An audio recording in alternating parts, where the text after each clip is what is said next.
Oi, oi. Ao vivo? Tá bom, fechou. Carille, boa noite. Primeiro eu queria que você, por favor, analisasse a partida, a vitória mais uma do Corinthians por 1-0, e se você me permite mais uma, o que talvez tire o seu sono, o que talvez você tema para a sequência da temporada, já que o seu time faz uma campanha praticamente perfeita nesse, entre aspas, início de Brasileirão? Boa noite.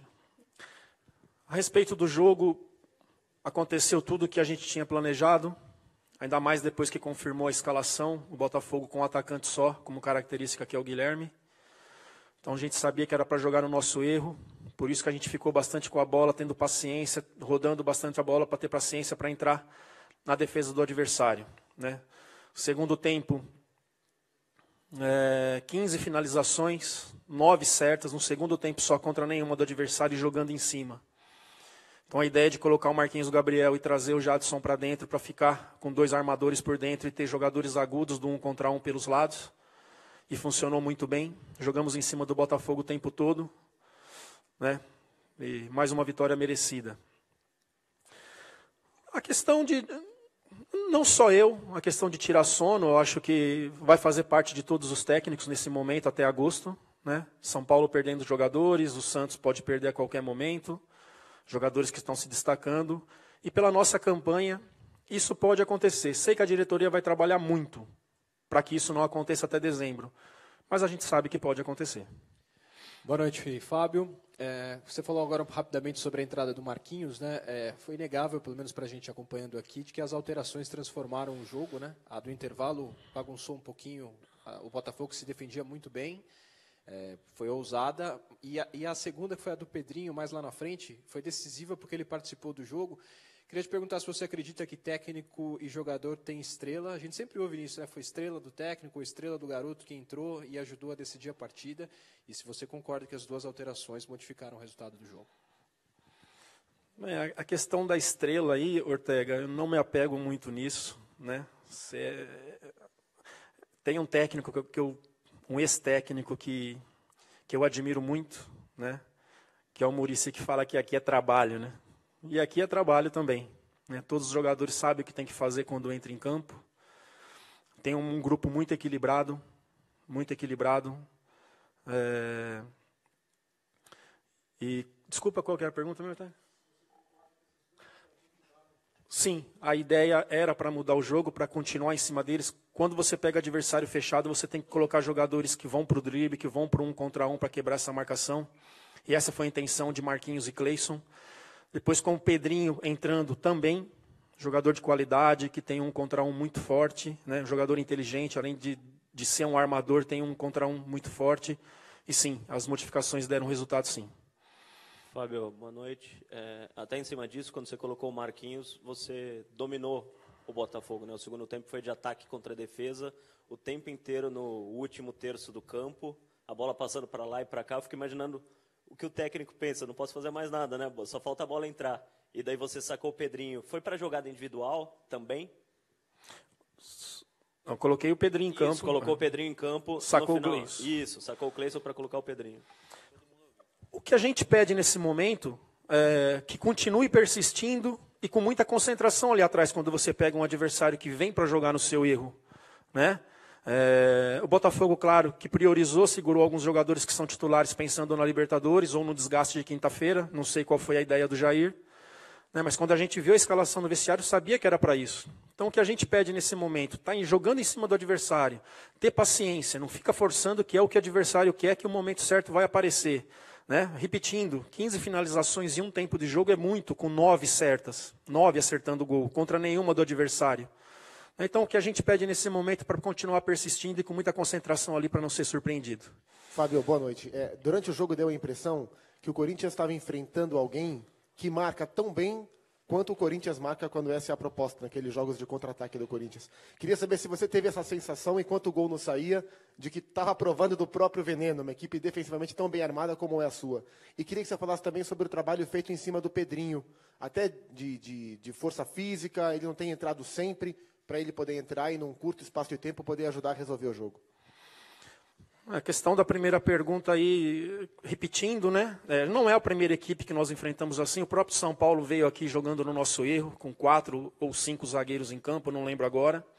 O Santos também veio com essa proposta de jogar no nosso erro. E agora, quando a gente viu a escalação no vestiário, sabia que era para isso. É uma ideia de jogo, né? Então, é rodar, é ter paciência. Tem que ser assim.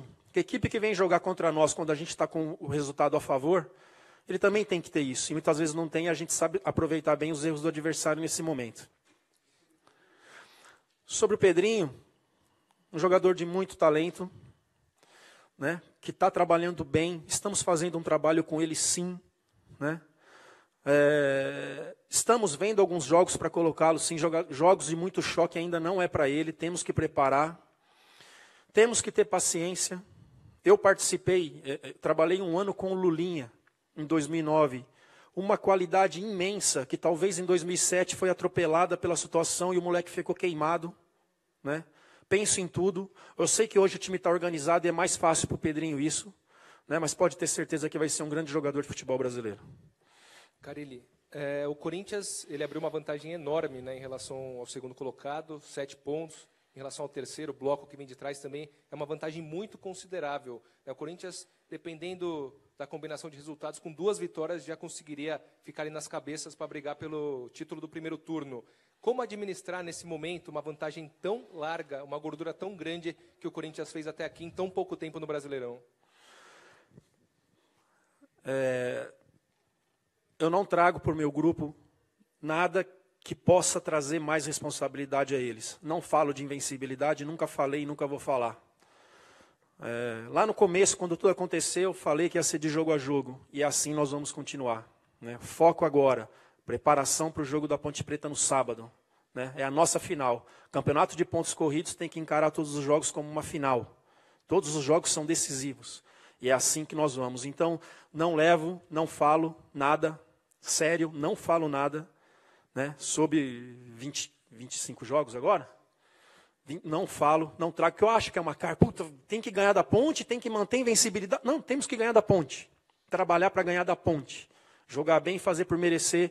É assim que eu levo o meu grupo no dia a dia, sem trazer mais responsabilidade a eles. Fábio, tudo bom? Boa noite. Pergunta que eu te faço é sobre uma característica e sobre a eficiência do seu time. No meio de semana, mesmo com muitas alterações, o Corinthians tomou o gol e conseguiu arrancar o empate que precisava. Hoje, de novo, contra um Botafogo que se defendeu como o Corinthians, né, como o próprio Zupac disse, né, se defendeu muito bem. O Corinthians vai lá, martela e consegue de novo sair com o resultado que precisava. Você está vendo essa característica do time? É um time que realmente é frio, é maduro e que consegue o que quer sempre? Poderia até a gente não ganhar o jogo hoje. Poderia acontecer. Eu ia sair muito feliz pelo rendimento, né? Já tem algum tempo que eu venho falando da questão do equilíbrio, que eu estava muito feliz com o sistema defensivo e que agora, com o tempo, com o entrosamento entre eles e com o trabalho, ia melhorar. Hoje foi mais uma prova que a gente melhorou bastante, com passagem de lateral, com cruzamento, com finalização na entrada da área, goleiro adversário trabalhando bem, trabalhando bastante, trabalhando bem, né? Então é isso. Falei muito de equilíbrio, a equipe está ainda buscando esse equilíbrio e é nosso trabalho de fazer essa equipe se defender, continuar defendendo bem e chegar cada vez com mais perigo no gol adversário.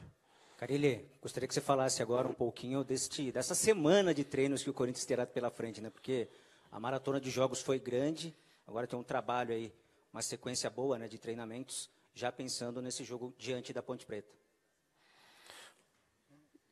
Uma semana bem normal de todas, que quando a gente tem uma semana aberta, claro que nós vamos jogar no sábado e não no domingo, amanhã é um dia de folga, né? Terça, quem jogou, quem fez esses jogos principalmente ainda passa por uma recuperação, para quarta, quinta e sexta a gente ir para campo e fazer a preparação mesmo da questão tática, questão do jogo contra a Ponte, né? Semana de ter muito cuidado, uma coisa que eu aprendi, semana aberta, muitas vezes você perde a mão, quer dar muito treino e desde ser bom acaba sendo ruim, e eu tenho o Valmir Cruz, que é um preparador físico experiente que me ajuda muito nesse sentido, né? Então, essa semana para carregar energia aí para uma outra sequência de jogos. Carille, boa noite. Eu queria saber por que a decisão do Jô de bater o pênalti, todo mundo achava ali que era o Jadson que ia para a batida. Ele bateu 5 pênaltis no ano, 5 no mesmo canto. e perdeu 2 dos 3 no tempo normal, os outros 2 foram em disputa de pênalti. Por que da decisão e se você acha que o Jô está na hora de trocar o lado da batida? A questão do pênalti, eles treinaram todos esses dias e treinaram bem, né? O Jadson vem se queixando. Para falar a verdade, eu não sei. Eu vou ser muito sincero, eu não sei porque da decisão, mas era sempre eles ali. Eu não sei porque que decidiram por ele. Eu não falei sobre isso agora. Ele vem se queixando de uma dor. O Jadson, tanto que nós não levamos o Jadson. Primeiro que nós não íamos levar. E depois do jogo contra o Grêmio, se queixou no vestiário de uma dor no adutor, foi onde a gente decidimos e resolvemos mesmo que ele ficasse em São Paulo, né? Não sei te responder sobre isso. E qual que é a outra pergunta, Vessone? Desculpa. A gente tem falado muito sobre isso. Ele tem treinado ali, mas batendo mais forte no canto. Pelo que eu vi ali, não foi uma bola que foi tão no canto, facilitou para o goleiro. É uma característica dele. Eu lembro que o Arce no Palmeiras, acho que se bateu 50 pênaltis, bateu 50 pênaltis no mesmo lado. Então a questão da precisão, da potência, ele sente confiança em fazer ali. E tem trabalhado do outro lado também. Aí a questão do momento e da confiança do atleta. Carille, boa noite. Bom, de certa forma surpreendeu ali o lado direito do ataque do Corinthians ser bloqueado com 2 laterais, né? Foi o Gilson e o Vitor Luiz pelo Botafogo.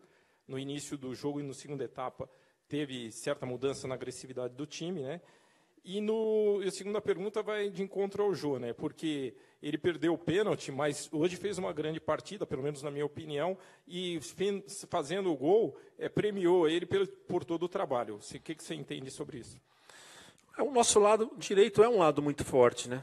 O adversário que vem jogar contra, vem procurando bloquear ali, ele preferiu segurar o Pimpão, que além de marcar também é mais agressivo, é um cara que é atacante, né? E veio bloqueando e bloqueando muito bem. E se eu for jogar contra o Corinthians, eu também penso muito nessa estratégia, né?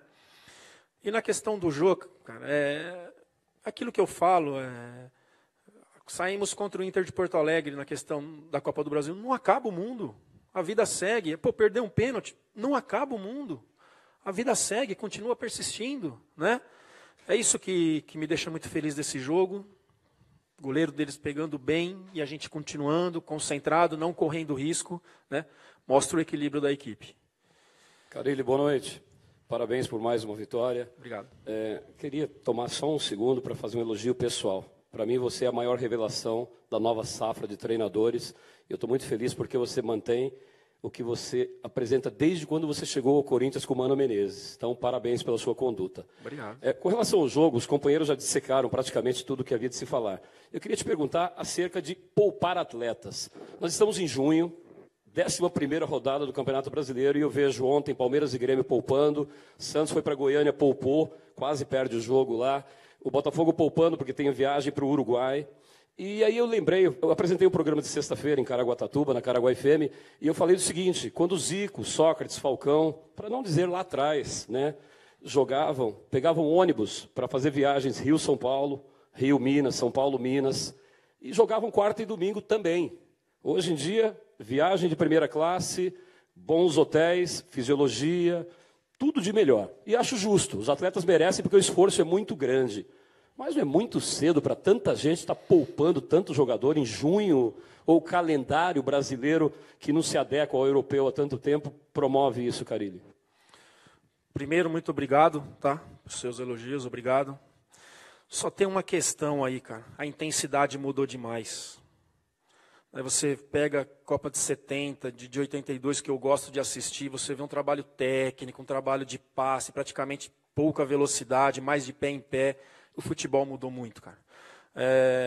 Participei de um curso onde o Parreira falou que, mais ou menos, tá? Só para você entender. Final dos anos 70, começo dos anos 80, o atleta corria 5 km por jogo. Veio para 90, foi para 7, 8. Hoje tem jogadores batendo em 11, 12 km por jogo, né? Então, aí cada clube tem suas prioridades, quer buscar seus títulos, mas o futebol, você pode ter certeza de uma coisa. Eu participei um pouquinho como atleta disso. Comecei a jogar profissional em 93. Eu sei das mudanças, até os trabalhos. Hoje não existe mais corrida longa de 10, 12 quilômetros. Hoje é velocidade, porque o trabalho é velocidade, né?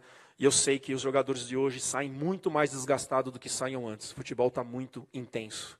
Então, tem que ter cuidados, tem que trabalhar junto, departamento médico, fisiologistas e comissão técnica, para decidir. Qualquer dor, é melhor tirar o jogador de uma partida do que correr o risco de ficar 4, 5 jogos fora. Né? Que foi a questão do Jadson agora. Eu prefiro ficar um jogo com ele fora e ter uma sequência maior do que correr o risco de perder ele por um longo tempo. Pode ter certeza que o futebol mudou muito e esses cuidados são necessários. Carille, boa tarde. Carille, duas coisas. Primeiro, o Fagner está suspenso, né, contra a Ponte Preta. Eu queria saber se você pode confirmar se deve ser o Paulo Roberto. E a segunda, você citou os números do Corinthians no segundo tempo, onde o time realmente foi muito bem. Mas no primeiro tempo, não só o Corinthians, o jogo terminou sem nenhuma finalização. Né? O primeiro tempo terminou sem nenhuma finalização no jogo. Sim. E nós identificamos lá em cima, conversando, que os erros de passe, o Corinthians até criou oportunidades para ter a chance de concluir em gol, 4 contra 3 duas vezes ali em roubadas de bola ali na defesa do Botafogo. Em todas elas, o erro de passe acabou minando a chance de gol. Né? Eu queria saber se você identificou isso, se você conversou com isso com os jogadores do vestiário. É claro que amanhã eu começo a observar o jogo, a assistir o jogo inteiro. Não fiquei com essa sensação, não fiquei, né? Mas é claro que amanhã eu vou olhar para terça-feira e eu mostrar e conversar com os atletas aquilo que a gente precisa melhorar. Qual que é a sua primeira pergunta, cara? Desculpa. O Léo Príncipe voltou a treinar essa semana, né? Então não tem a resposta ainda. Vamos ver terça, quarta, para a gente tomar a melhor decisão para o jogo de sábado. Fábio, boa tarde. Impressionou hoje como o Corinthians, ao perder a bola, já trabalhava muito rápido para recuperar, tanto no primeiro quanto no segundo tempo. E me vem à cabeça duas expressões que vocês usam muito, que é o perde, pressiona e o atacar marcando, que são basicamente o mesmo conceito, né? Queria que você explicasse a evolução desse conceito de jogo, desse item que se mostrou super importante numa partida hoje. Foi praticamente ataque contra a defesa e o Botafogo em 90 minutos não acertou uma finalização no gol, 3 foram para fora, sinal de que isso foi muito bem feito. Sim, Dassler. Isso é um nível de concentração muito alto. Hoje eu saio com a certeza de que ter entrado com 5 jogadores limpos em relação à semana me ajudou. 5 jogadores. Michael, Jadson, Jô, Cleison e Arana. Perfeito. Tá? Isso me deixou hoje, tenho a convicção de que isso foi bom, que eu sabia que o jogo de hoje ia exigir. O time do Jair muito bem armado também joga em cima do erro. E até em cima da tua pergunta, isso também, né? E de qual que é a outra? Desculpa, Dar. É um nível de concentração. O atacar marcando você tá lá na área do adversário, os teus zagueiros já próximo aqui dos atacantes para que eles não recebam a bola livre. E o perde pressiona, na hora que o momento perde, você já está perto ali para não deixar o adversário crescer na partida, né? Conceitos parecidos sim, e o que leva a tua equipe a fazer isso é um nível de concentração alto. Só mais uma, por favor. Você tem informação de que está praticamente acertada a situação do Pablo em permanecer em definitivo? O que a gente teve de informação é que o Arana iria em dezembro e o Pablo acertaria o contrato agora. Você tem alguma informação sobre isso? Não, Dassler. Até ontem de manhã, pelo menos, a diretoria não me passou nada, só se aconteceu hoje. Dia de jogo eu não gosto de falar muito sobre isso, né? Mas oficialmente não me passaram nada. Obrigado, gente. Voltamos terça-feira, 10 horas, jogo treino contra o Bragantino.